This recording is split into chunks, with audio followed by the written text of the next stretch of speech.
ರುಚಿಯಾದ ಕ್ಯಾರೆಟ್ ಹಲ್ವಾನ 15ರಿಂದ 20 ನಿಮಿಷದೊಳಗೆ ಮಾಡ್ಬೋದು. ಇದಕ್ಕೆ ನಾವು ತುರಿದು ಕ್ಯಾರೆಟ್ ಹಲ್ವಾನ ಮಾಡಬೇಕು ಅನ್ನೋದೇನಿಲ್ಲ, ಈಸಿಯಾಗಿ ಕ್ವಿಕ್ಕಾಗಿ ಮಾಡ್ಬೋದು. ತುಂಬ ಕಮ್ಮಿ ಇಂಗ್ರೀಡಿಯೆಂಟ್ಸ್ನ ಇಟ್ಕೊಂಡು ಸಿಂಪಲ್ಲಾಗಿ ಕ್ಯಾರೆಟ್ ಹಲ್ವಾನ ಮಾಡೋದು ಹೇಗೆ ಅಂತ ನೋಡೋಣ ಬನ್ನಿ.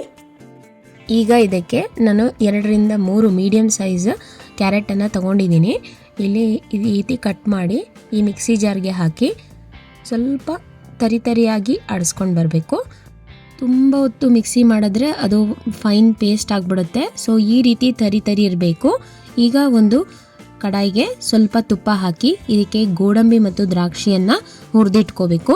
ಗೋಡಂಬಿ ಹಾಕಿ ಸ್ವಲ್ಪ ಹೊತ್ತು ಫ್ರೈ ಆದ ನಂತರ ದ್ರಾಕ್ಷಿ ಹಾಕಿ ಅದು ಕೂಡ ಫ್ರೈ ಆದಮೇಲೆ ಇದನ್ನು ತೆಗೆದಿಡೋಣ. ಈಗ ಗೋಡಂಬಿ ಫ್ರೈ ಆಗಿದೆ, ದ್ರಾಕ್ಷಿ ಹಾಕ್ತಾ ಇದ್ದೀನಿ. ಒಂದು ವೇಳೆ ನಿಮಗೆ ದ್ರಾಕ್ಷಿ ಹಾಕಲಿಕ್ಕೆ ಇಷ್ಟ ಇಲ್ಲ ಅಂದರೆ ಇದನ್ನು ಸ್ಕಿಪ್ ಮಾಡಿ, ಬರೀ ಗೋಡಂಬಿ ಮಾತ್ರ ಹಾಕಿ ಕೂಡ ಮಾಡ್ಬೋದು. ಈಗ ಇದೆಲ್ಲ ಫ್ರೈ ಆದ ನಂತರ ಕ್ಯಾರೆಟನ್ನು ಹಾಕಿ ಇಲ್ಲಿ ನಾವು ಸ್ವಲ್ಪ ಹೊತ್ತು ಫ್ರೈ ಮಾಡಬೇಕು. ಹಸಿ ವಾಸನೆ ಹೋಗೋ ತನಕ ಸ್ವಲ್ಪ ಹೊತ್ತು ಫ್ರೈ ಮಾಡ್ಕೋಬೇಕು. ಈಗ ಇದು ರೆಡಿಯಾಗಿದೆ. ಇದೇ ಬಾಣಲಿಗೆ ಕ್ಯಾರೆಟ್ ತುರಿಯನ್ನು ಹಾಕ್ತಾ ಇದ್ದೀನಿ. ಸೊ ಕ್ಯಾರೆಟ್ ಹಾಕಿದ ನಂತರ ಇದನ್ನು ಒಂದು 2ರಿಂದ 3 ನಿಮಿಷ ಹೀಗೆ ಬಾಣಲಿಯಲ್ಲಿ ಫ್ರೈ ಮಾಡ್ಕೋಬೇಕು. ಇಲ್ಲಿ ಹಸಿ ವಾಸನೆ ಹೋಗೋ ತನಕನೂ ಸ್ವಲ್ಪ ಹೊತ್ತು ಫ್ರೈ ಮಾಡ್ಕೋಬೇಕು. 2ರಿಂದ 3 ನಿಮಿಷ ಸರಿಯಾಗುತ್ತೆ. ಫ್ರೈ ಮಾಡ್ಕೊಳ್ಳಿ, ಮೀಡಿಯಮ್ ಫ್ಲೇಮಲ್ಲಿ ಇರಲಿ.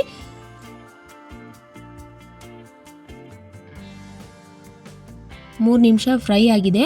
ಈಗ ಇದಕ್ಕೆ ನಾನು 1 ಗ್ಲಾಸ್ ಹಾಲು ಹಾಕ್ತಾ ಇದ್ದೀನಿ. ಈಗ ಈ ಹಾಲಿನೊಟ್ಟಿಗೆ ಕ್ಯಾರೆಟ್ ತುರಿಯನ್ನು ಬೇಯಿಸ್ಕೋಬೇಕು.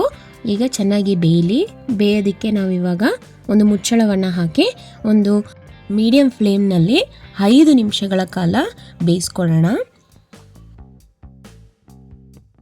ಈಗ 5 ನಿಮಿಷ ಆಗಿದೆ. ಈಗ ತೆಗೆದು ನೋಡೋಣ. ನೋಡಿ, ಚೆನ್ನಾಗಿ ಬೆಂದಿದೆ.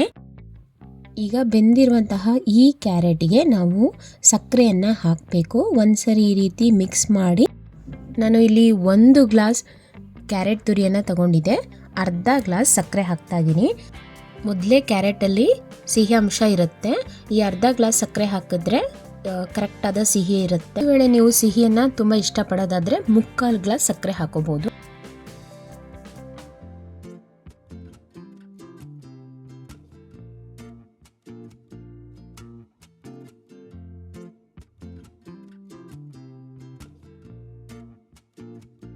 ನೋಡಿ, ಎಲ್ಲ ಮಿಕ್ಸ್ ಆದ ನಂತರ ಈ ರೀತಿ ಒಂದು ನಿಮಿಷ ಕುದಿಲಿಕ್ಕೆ ಬಿಡಿ. ಈಗ ನಾವು ಏನು ಹುರಿದಿಟ್ಟಿದ್ದೋ ಗೋಡಂಬಿ ಮತ್ತು ದ್ರಾಕ್ಷಿ ಮತ್ತು ಏಲಕ್ಕಿ ಪೌಡ್ರನ್ನ ಹಾಕ್ತಾ ಇದ್ದೀನಿ. ಅದ್ರ ಜೊತೆಗೆ ಸ್ವಲ್ಪ ತುಪ್ಪ ಹಾಕಿ ಮಿಕ್ಸ್ ಮಾಡಿದ್ರೆ ಫೈನಲ್ ಟಚ್ ಕೊಟ್ಟು ಇದನ್ನು ಇವಾಗ ಇಳಿಸೋಂಥದ್ದೇ. ನಮ್ಮ ರುಚಿಯಾದ ಕ್ಯಾರೆಟ್ ಹಲ್ವಾ ರೆಡಿಯಾಗಿದೆ. ಈ ರೀತಿ ಫಸ್ಟು ಸ್ವಲ್ಪ ಟ್ರೈ ಮಾಡಿ ನೋಡಿ, ಚೆನ್ನಾಗಿ ಬರುತ್ತೆ. ಚೆನ್ನಾಗಿ ಬಂದ ನಂತರ ಇನ್ನೂ ಸ್ವಲ್ಪ ಜಾಸ್ತಿ ಕ್ವಾಂಟಿಟಿಯಲ್ಲಿ ಮಾಡಿ. ಈ ರೀತಿ ಪರ್ಫೆಕ್ಟಾಗಿ ಆರಾಮಾಗಿ 3 ಇಂಗ್ರೀಡಿಯೆಂಟ್ಸು, ಮೇನ್ ಇಂಗ್ರೀಡಿಯೆಂಟ್ಸು ಇಟ್ಕೊಂಡು ಮಾಡಿರುವಂತಹ ಕ್ಯಾರೆಟ್ ಹಲ್ವಾ ತುಂಬ ಚೆನ್ನಾಗಿ ಬರುತ್ತೆ. ಮನೇಲೊಂದ್ಸರಿ ಟ್ರೈ ಮಾಡಿ. ಚೆನ್ನಾಗಿ ಬಂದರೆ ನನ್ನ ಚಾನಲ್ನ ಸಬ್ಸ್ಕ್ರೈಬ್ ಆಗೋದನ್ನ ಮಾತ್ರ ಮರಿಬೇಡಿ. Thanks for watching. ಲೈಕ್ ಮಾಡಿ, ಶೇರ್ ಮಾಡಿ. Thank you.